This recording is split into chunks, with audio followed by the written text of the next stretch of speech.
बिस्मिल्लाहिर्रहमानिर्रहीम। आज जो हमारे पास टॉपिक है वो हमारे पास है Schrodinger wave equation. Quantum mechanics में ये हमारे पास एक बहुत ज़्यादा इम्पोर्टेंट टॉपिक है, श्रोडिंगर वेव इक्वेशन।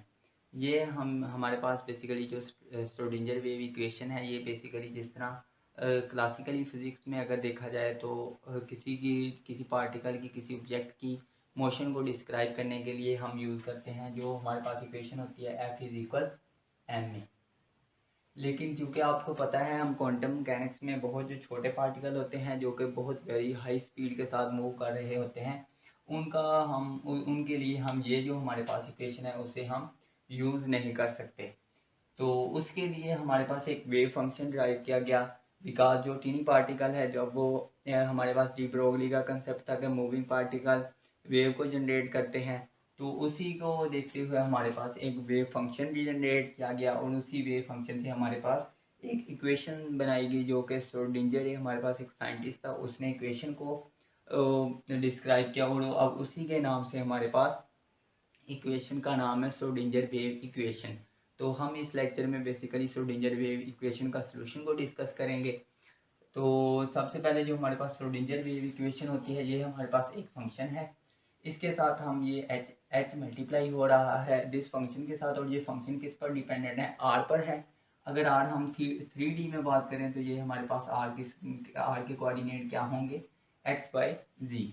इसी तरह इज इक्वल होगा अयोटा एच कट को आपको पता है, जो एच कट होता है वो हमारे पास किसके बराबर होता है, h/2। एच हमारे पास क्या होता है, प्लॉन्क कांस्टेंट, और इसकी वैल्यू होती है 6.6 क्रॉस 10⁻34 जूल पर सेकंड। तो और साथ पार्शियल और पार्शियल टी, और ये जो हमारे पास फंक्शन है वेव फंक्शन, इसका हम पार्शियल डेरिवेटिव ले रहे होते हैं। तो ये जो हमारे पास इक्वेशन होती है ये हमारे पास आती है श्रोडिंगर वेव इक्वेशन। यानी किसी भी पार्टिकल जो कि वेरी हाई स्पीड के साथ मूव कर रहा होता है और उसके साथ क्या हो रही है, जो वेव जनरेट होती है, उसको हम डिस्क्राइब कर सकते हैं with the help of this equation. तो इसलिए ये इक्वेशन हमारे पास क्वांटम मैकेनिक्स में बहुत ज़्यादा इम्पोर्टेंट होती है। अब ये जो इक्वेशन है ये हमारे पास नेक्स्ट आगे हम इसको 2 टाइप्स में डिवाइड करते हैं। जो फर्स्ट टाइप है वो हमारे पास क्या है, टाइम इंडिपेंडेंट, यानी कि वो टाइम पर डिपेंडेंट नहीं होगी। और सेकंड जो हमारे पास है वो है हमारे पास टाइम डिपेंडेंट। तो अब हम इन दोनों इक्वेशन का, जो हमारे पास टाइम इंडिपेंडेंट होंगी और जो टाइम डिपेंडेंट होंगी, उनका हम क्या करेंगे, सोल्यूशन को फाइंड करेंगे। और जो टाइम इंडिपेंडेंट है और इसका सोल्यूशन हम 1 डायमेंशन में भी फाइंड करेंगे और 3 डायमेंशन में भी सोल्यूशन को क्या करेंगे, फाइंड करेंगे।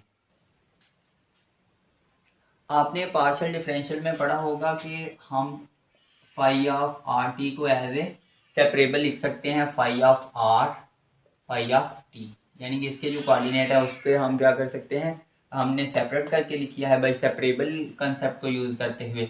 अब ये जो वैल्यू है इसमें सिंपली क्या करनी है, हमने रिप्लेस करनी है। तो इसमें रिप्लेस करेंगे, ये जो एच है ये हमारे पास हैमिल्टोनियन होता है, एच हमारे पास क्या होता है, हैमिल्टोनियन। और आपको पता है क्वांटम मैकेनिक्स में जो भी क्वांटिटी यूज़ होगी एज ए ऑपरेटर यूज़ होगी, तो ये हमारे पास पता है हमारे पास काइनेटिक एनर्जी होती है प्लस पोटेंशियल एनर्जी होती है, ये आपने एनालिटिकल डायनामिक्स में पढ़ा होगा।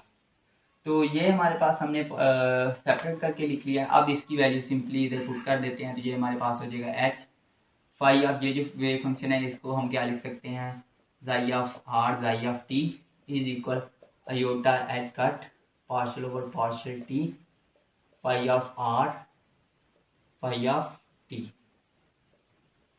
अब हम सिंपली क्या करते हैं, हम दोनों साइड पर फाई ऑफ आर और फाई ऑफ टी को क्या करते हैं, डिवाइड करते हैं। और डिवाइड इस तरह करेंगे कि जो हमारे पास एक साइड पर हमारे पास आर बच जाए और एक साइड पर हमारे पास जो वेव फंक्शन है उसकी डिपेंडेंस किस पर हो जाए, टी पर हो, और एक साइड पर आर पर हो। तो यहाँ से हम phi of T cancel, psi of T cancel out कर देंगे। यहाँ से हम psi of R over psi of R को कैंसिल आउट कर देंगे। तो रिमेनिंग हमारे पास क्या बच जाएगा, H phi of R over phi of R is equal हमारे पास क्या हो जाएगा, यहाँ से हमारे पास होगा iota H cut partial over partial T phi of T over phi of T. ये हमारे पास फंक्शन है क्या है, साई ऑफ टी। जो फाई होता है वो इस तरह होता है, कभी कभी मैं फाई बोल जाता हूँ लेकिन बोलना साई ऑफ टी होता है।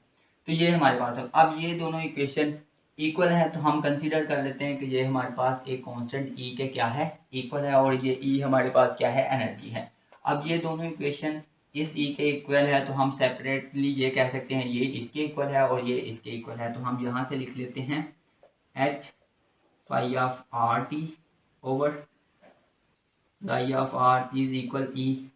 यहाँ से हम क्या लिख सकते हैं, ये इधर डिवाइड है, लेफ्ट साइड पर जाएंगे तो जाकर मल्टीप्लाई होगा एच, यहाँ ऑपरेटर साथ ऊपर आएगा, psi of R is equal E psi of R. अब आप ये देखिए, ये जो हमारे पास इक्वेशन बन गई है, ये हमारे पास इक्वेशन बनी है time independent Schrodinger wave equation. Because इसमें देखिए हमारे पास टाइम का जो कंपोनेंट है, कोऑर्डिनेट है, वो हमारे पास इन्वॉल्व नहीं है, ये टाइम के बगैर हमने लिखी है। तो ये हमारे पास जो इक्वेशन है ये हमारे पास क्या है, टाइम इंडिपेंडेंट। अब इसका हम सोल्यूशन फाइंड करेंगे और इसका जो अब हम time dependent Schrodinger wave equation निकालते हैं। तो time independent Schrodinger wave equation अगर हम इसको इसके इक्वल रखें तो ये हमारे पास क्या हो जाएगा, iota H cut partial over partial T psi of T over psi of T is equal E. E हमारे पास क्या है, टोटल एनर्जी। तो यहाँ से हम क्या लिख सकते हैं, iota H cut partial over partial T psi of T, ये इधर डिवाइड है, इस साइड पर लेकर जाएंगे तो ये हमारे पास हो जाएगा ई साई ऑफ टी। अब इसे और सिंप्लीफाई करके लिख सकते हैं, ये जो इधर मल्टीप्लाई है राइट साइड पर ले जाते हैं तो ये हमारे पास होगा partial over partial T psi of T is equal हो जाएगा E over phi of T over iota H cut. तो यहाँ से हम क्या लिख सकते हैं, partial over partial T psi of T is equal, यहाँ आयोटे को मल्टीप्लाई और डिवाइड करवा देते हैं तो ये आयोटा आयोटा स्क्वायर हो जाएगा, तो ये हमारे पास क्या हो जाएगा -1। तो यहाँ क्या हो जाएगा minus iota E over H cut Sai of T. अब आप ये देखिए, ये जो हमारे पास इक्वेशन बनी है ये हमारे पास क्या, कौन सी इक्वेशन बनी है, श्रोडिंगर वेव इक्वेशन बनी है, जो कि हमारे पास क्या है, टाइम डिपेंडेंट। ये हमारे पास है time dependent Schrodinger wave equation. तो अब ये हमारे पास क्या बनी है, time independent Schrodinger wave equation. ये हमारे पास क्या बनी है, टाइम डिपेंडेंट। बिकॉज इसमें देखें ये टाइम का जो कंपोनेंट क्या है, जो कोऑर्डिनेट है वो इन्वॉल्व है और यहाँ ये टाइम नहीं है। तो ये हमारे पास टाइम डिपेंडेंट है और ये हमारे पास क्या है, टाइम इंडिपेंडेंट है। सो अब हम सोल्यूशन फाइंड करते हैं time independent Schrodinger wave equation का। तो ये हमारे पास है time independent Schrodinger wave equation. तो इसे हम राइट करते हैं H psi of R is equal E psi of R. यहाँ एच हमारे पास क्या है, हैमिल्टोनियन। हैमिल्टोनियन हमारे पास kinetic energy plus potential energy होती है। ई हमारे पास क्या है, total energy. Psi of R हमारे पास वेव फंक्शन है और इसमें सिर्फ आर कंपोनेंट है। टी हमारे पास यानी टाइम के साथ इंडिपेंडेंट है, टाइम पर डिपेंडेंट नहीं है। तो अब हम यहाँ से हैमिल्टोनियन को थोड़ा सा सिंप्लीफाई करते हैं। हैमिल्टोनियन हमारे पास क्या हो जाएगा, kinetic energy plus potential energy. तो यहाँ से जो हमारे पास काइनेटिक एनर्जी टी होती है वो हमारे पास होती है हाफ एम वी स्क्वायर। अब m से हम मल्टीप्लाई करवा देंगे तो ये हमारे पास m स्क्वायर वी स्क्वायर और m से डिवाइड करवा देंगे तो 2m हो जाएगा। और यहाँ से ये हमारे पास क्या हो जाएगा, मोमेंटम हमारे पास क्या होता है mv, तो ये हमारे पास हो जाएगा p square over 2m। Where जो हमारे पास p होता है वो हमने पढ़ा था, ये हमारे पास माइनस आयोटा h का डेल होता है। तो अगर हमने इसका स्क्वायर फाइंड करना है तो माइनस आयोटा का स्क्वायर क्या हो जाएगा -1 और h कट का स्क्वायर क्या हो जाएगा, h cut square into del square. तो सिंपली यहाँ से जो हमारे पास काइनेटिक एनर्जी है वो हमारे पास क्या हो जाएगी, minus H cut square del square over 2m। So जो हमारा हैमिल्टोनियन है वो हमारे पास क्या हो जाएगा, minus H cut square del square over 2m plus v। तो अब जो हमारे पास श्रोडिंगर वेव इक्वेशन है इसे ये कॉल करते हैं, ये हमारे पास क्या हो जाएगी, minus H cut square del square over 2m plus v xi of r is equal e xi of r। तो अगर हम वन डिमेंशनल के लिए फर्स्ट ऑफ ऑल हम इसका जो सोल्यूशन करते हैं वो वन डिमेंशन के लिए फाइंड करते हैं। तो वन डिमेंशन में जो हमारे पास जो डेल होता है वो हमारे पास क्या होता है, partial over partial X. Basically जो डेल होता है वो हमारे पास होता है partial over partial X, partial Y, partial Z. 3D में ये हमारे पास डेल होता है। अब हमने इसे सिर्फ 1D के लिए किया है, तो ये हमारे पास क्या हो जाएगा, माइनस एच का square over 2m partial square over partial X square plus D जाई ऑफ एक्स हो जाएगा हमारे पास इंटू ई जाई ऑफ एक्स। यानी आर अब किस में चेंज हो जाएगा, एक्स में चेंज हो जाएगा। आर बेसिकली हमारे पास था एक्स आई प्लस वाई जे प्लस जी के। इन 3D में ये होता है हमारे पास। अब हम 1D में लिख रहे हैं तो आर हमारे पास किस में चेंज हो जाएगा, एक्स आई में चेंज हो जाएगा। तो ये हमारे पास इक्वेशन है Schrodinger time independent Schrodinger wave equation after simplification. तो यहाँ से अगर हम इसकी कैरेक्टरिस्टिक लिखे श्रोडिंगर वेव इक्वेशन की characteristic of Schrodinger wave equation, तो इसकी फर्स्ट एक करेक्टरिस्टिक है कि ये हमारे पास क्या है, non homogeneous. Because right side पर हमारे पास क्या आ रहा है, जीरो नहीं आ रहा है, किसी सम कांस्टेंट के इक्वल आ रहा है, साथ वेव फंक्शन मल्टीप्लाई हो रहा है। तो ये हमारे पास क्या है, नॉन होमोजीनियस इक्वेशन। ये नॉन होमोजीनियस है इक्वेशन है। अब सेकंड ये क्या है हमारे पास, नॉन लीनियर। बिकॉज इसमें हमारे पास जो हमारे पास डेरिवेटिव सेकंड ऑर्डर डेरिवेटिव है, मतलब ये हमारे पास नॉन लीनियर। और इसमें डेरिवेटिव कौन सा है, पार्शियल डेरिवेटिव। तो हम लिख लेते हैं non linear partial differential equation. ये हमारे पास क्या है, पार्शियल डिफरेंशियल इक्वेशन। ये है हमारे पास characteristic of Schrodinger wave equation. ये आपके लिए इंपॉर्टेंट है, याद रखना। आपसे ये एग्जाम में एज ए शॉर्ट क्वेश्चन पूछा जा सकता है, या अगर आप कहीं इंटरव्यू में जाते हैं तो तब भी आपसे characteristic of Schrodinger wave equation का पूछा जा सकता है। तो अब हम, क्योंकि ये हमारे पास सेकंड ऑर्डर डिफरेंशियल इक्वेशन है, क्योंकि इसमें अब हमारे पास जो एक्स है कंपोनेंट, तो इसे हम जो पार्शियल है उसे हम एज ए डिफरेंशियल डेरिवेटिव लिख सकते हैं। तो ये हमारे पास सेकंड ऑर्डर डिफरेंशियल इक्वेशन है। तो इसमें जो हमारे पास जो कंडीशन होगी वो 2 रिक्वायर्ड होंगी, बिकॉज इसमें 2 डेरिवेटिव है। अभी ऑर्डर और डिग्री में फ़र्क होता है। जो ऑर्डर होता है वो हमारे पास क्या होते हैं, नंबर ऑफ डेरिवेटिव। तो इसमें जो नंबर ऑफ डेरिवेटिव है वो हमारे पास कितने हैं, 2 है। और जो डिग्री होती है वो हमारे पास होती है हायर पावर ऑफ पोलिनोमियल, यानी जो पोलिनोमियल होती है उसकी क्या होती है, हायर पावर होती है, वो हमारे पास क्या होती है, उसकी डिग्री होती है। तो यहाँ इसका जो ऑर्डर है वो हमारे पास कितना है, 2 है। तो अभी ये 2 ऑर्डर डिफरेंशियल इक्वेशन है, तो इसमें जो हमारे पास कंडीशन होगी वो हमारे पास 2 कंडीशन होंगी। तो अब हम वो 2 कंडीशन को लिखते हैं। इसको सोल्यूशन को सॉल्व करने के लिए हमारे पास 2 कंडीशन रिक्वायर्ड होगी। तो अब हम इसका क्या करते हैं, सोल्यूशन फाइंड करते हैं। अभी ये जो हमारे पास इक्वेशन हासिल हुई थी वो मैंने यहाँ लिख दी है। अब जो 2 कंडीशन है, जो फर्स्ट कंडीशन उनमें से ये है कि the particle move with an open interval.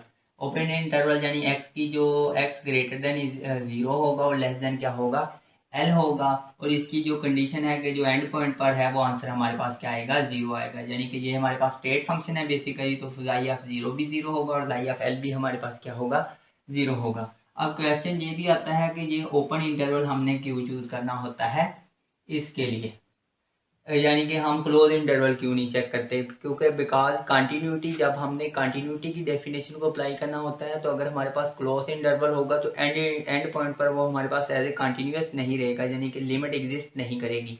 Because and point पर जो हमारे पास लिमिट है वो इक्वल नहीं आएगी। बिकॉज लिमिट तभी लिमिट एग्जिस्ट करती है जब left hand side limit is equal आती है राइट हैंड साइड पर, और जो एंड पॉइंट होते हैं वहाँ left hand side limit not is equal होती है राइट हैंड साइड। तो इस वजह से हमेशा हम क्या चूज करते हैं, क्लोज इंटरवल चूज करते हैं। तो ये इसकी फर्स्ट कंडीशन थी। और सेकंड कंडीशन इसकी ये है, the particle is free to move. अगर फ्री टू मूव है तो मीन उसकी जो पोटेंशियल एनर्जी है वो हमारे पास क्या है, 0 है। तो अब इन दो कंडीशन की बेस पर हम इसको सॉल्व करते हैं। तो अगर पोटेंशियल एनर्जी यहाँ 0 होगी तो ये होगा माइनस एच का square over 2m partial square partial square over partial X square plus 0 जाई ऑफ एक्स इज इक्वल ई जाई ऑफ एक्स। तो ये हमारे पास क्या हो जाएगा माइनस एच का square over 2m partial square over partial X square psi of x हो जाएगा इज इक्वल ई जाई ऑफ एक्स। अब ये जो टर्म इधर मल्टीप्लाई हो रही है इसे राइट साइड पर लेकर जाते हैं तो ये हमारे पास हो जाएगा partial square over partial X square psi of X is equal E 2m multiply हो जाएगा एच का स्क्वायर डिवाइड होगा माइनस जाई ऑफ एक्स।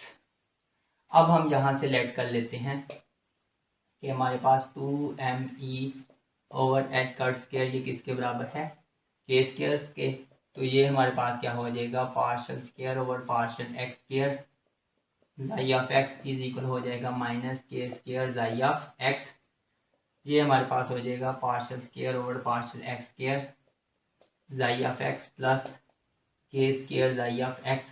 अब ये कि हमारे पास सिर्फ एक ही कंपोनेंट x है तो अब हम इसे एज ए डेरिवेटिव लिख सकते हैं D over D x square partial of x plus के square psi of X is equal 0। यहाँ भी 0 आना था।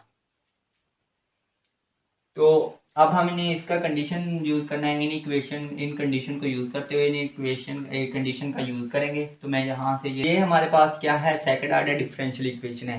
अब आपको पता है आपने ऑर्डिनरी डिफरेंशियल इक्वेशन में ये पढ़ा होगा जो हमारे पास सेकंड ऑर्डर डिफरेंशियल इक्वेशन होती है उसका हम किस तरह सोल्यूशन फाइंड करते हैं। इसके पहले सबसे पहले हम ऑक्सिलरी इक्वेशन बनाएंगे उसके रूट चेक करेंगे। अगर रूट 3 टाइप के हमारे पास रूट होते हैं तो उन रूट में से इसके जो रूट आएंगे वो हमारे पास क्या आएंगे कम्प्लेक्स रूट आएंगे। बिकॉज यहाँ प्लस के स्क्वायर राइट साइड पर जाएगा तो माइनस के स्क्वायर होगा अंडर रूट आएगा अल्फा प्लस जमा माइनस बीटा में आंसर आएगा।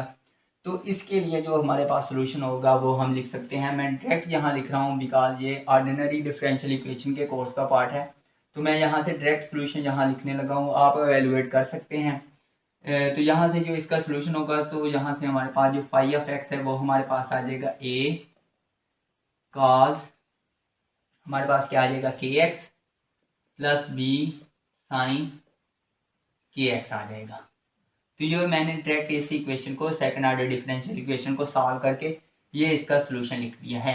अब ये हमारे पास सोल्यूशन है श्रोडिंगर वेव इक्वेशन का जो कि time independent Schrodinger wave equation है जहाँ बस हमारे पास ए और बी हमारे पास क्या है अननोन है। तो अब हमारे पास जो इनिशियली कंडीशन थी उसको यूज़ करते हुए हम इसको ए और बी की वैल्यू को फाइंड कर लेंगे। तो जो हमारे पास एक कंडीशन थी वो हमारे पास थी जाई ऑफ 0 इज इक्वल 0 जाई ऑफ एल इज इक्वल 0। तो यहाँ से जब हम एट एक्स इज इक्वल 0 जब एक्स को 0 पुट करेंगे तो psi of 0 A cos 0 plus B sine 0 हो जाएगा। तो यहाँ से हमारे पास जाई ऑफ 0 0 है ए कॉस 0 1 होता है प्लस बी 0 साइन 0 तो 0 होगा ये टर्म 0 हो जाएगी। तो यहाँ से हम क्या कह सकते हैं ए हमारे पास क्या है 0 है। अब सेकंड कंडीशन पुट करते हैं at X is equal L. तो ये हमारे पास क्या होगा जाई ऑफ एल इज इक्वल अब यहाँ से पहले इक्वेशन लिख लेते हैं। यहाँ से इक्वेशन लिखेंगे तो जाई ऑफ एक्स हमारे पास क्या हो जाएगा ए तो 0 हो गया है हमारे पास क्या बच जाएगा बी साइन के एक्स। अब हम at X is equal L ये हमारे पास क्या हो जाएगा psi of L is equal B sine K L. तो यहाँ से हमारे पास क्या हो जाएगा ये 0 हो जाएगा बी साइन के एल।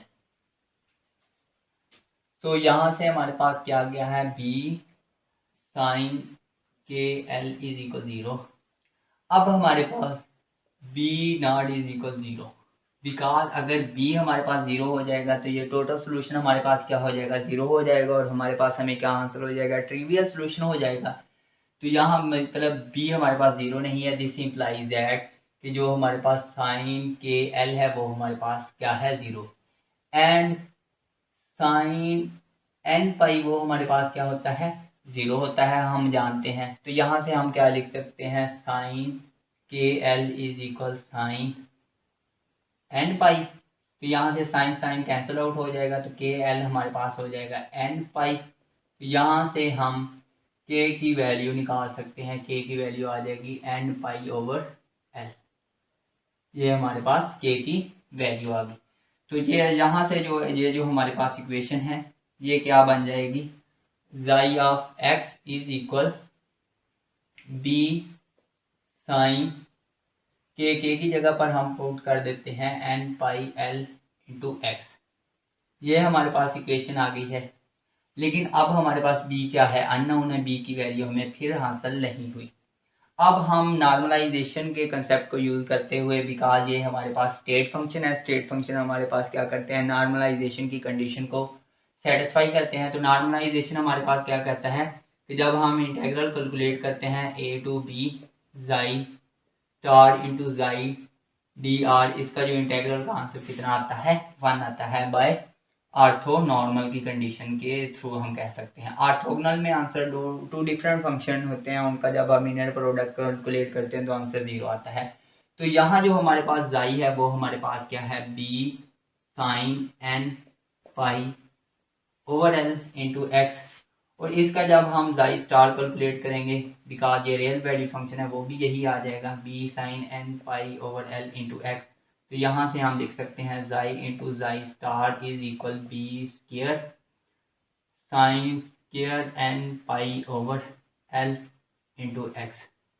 अब हम सिंपली इसकी वैल्यू इस इक्वेशन में क्या करते हैं, यहाँ क्या करते हैं, पुट करते हैं, तो यहाँ से हमें बी की वैल्यू आ जाएगी। तो अब ये जो इक्वेशन है ये मैंने इधर राइट कर दी है, इसे मैं इक्वेशन बी का नाम दे देता हूँ। तो इस इक्वेशन में जब हम ये वैल्यू रिप्लेस करेंगे तो इंटेग्रल जहाँ जो हमारे पास ए की लिमिट है वो 0 होगी इंटू एल, बिकॉज जो हम कंटिन्यूटी की कोई लिमिट ले रहे हैं वो 0 टू एल ले रहे हैं, तो हमारी लिमिट इंटीग्रेशन की आ जाएगी 0 टू एल। और इसकी वैल्यू ये हमने फाइंड की है, ये हमारे पास क्या होगा, B square sine square N pi over L into X D of X. 1 dimension में हमारे पास क्या आ जाएगा, D of X is equal 1। अब हमने इसकी क्या करनी है, इंटीग्रेशन कैलकुलेट करनी है। हम जानते हैं cos 2 अल्फा इज इक्वल होता है 1 माइनस 2 साइन स्क्वायर अल्फा के। तो यहाँ से हम साइन स्क्वायर अल्फा की वैल्यू आ जाएगी 1 माइनस cos 2 अल्फा ओवर 2।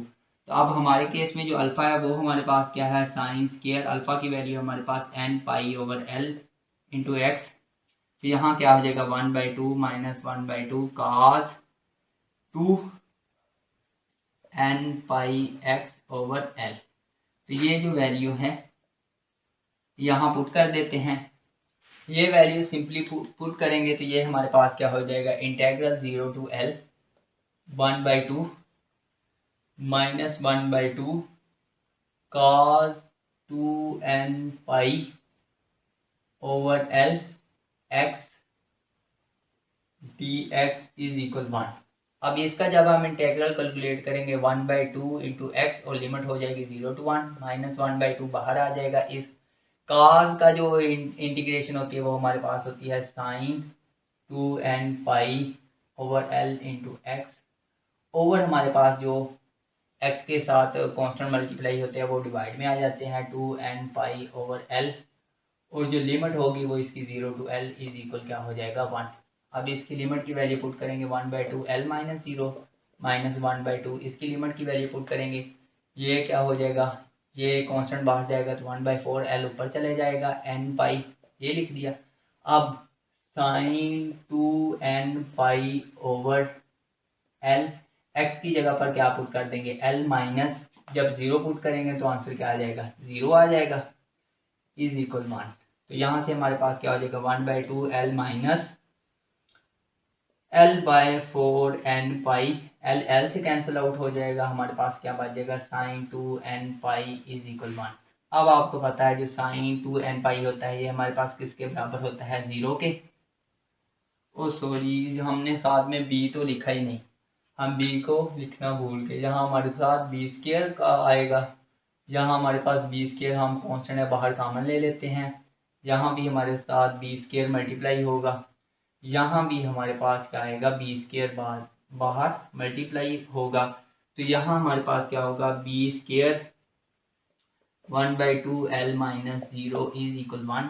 तो यहाँ बी स्क्वायर कुल क्या लिख लेते हैं, 1/2 एल इज इक्वल 1। यहाँ से जो बी स्क्वायर है वो किसके बराबर हो जाएगा, ये 2 इधर डिवाइड है, दूसरी साइड पर मल्टीप्लाई, एल जाके डिवाइड हो जाएगा।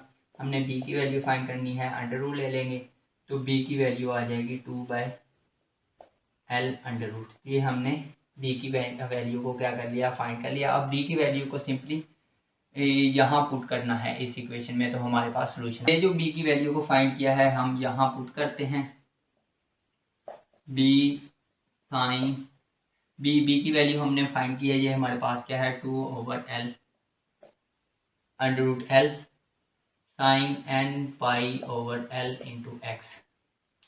सो ये हमारे पास सोल्यूशन आ गया है एक्स एक्सेस के अलोंग। जब वन डिमेंशन में हम एक्स एक्सेस के अलोंग मूव कर रहे हैं हमारी मोशन की, तो हमने ये xi का सोल्यूशन को क्या कर लिया है, फाइंड कर लिया है। तो ये है हमारे पास solution of time independent Schrodinger wave equation in one dimension.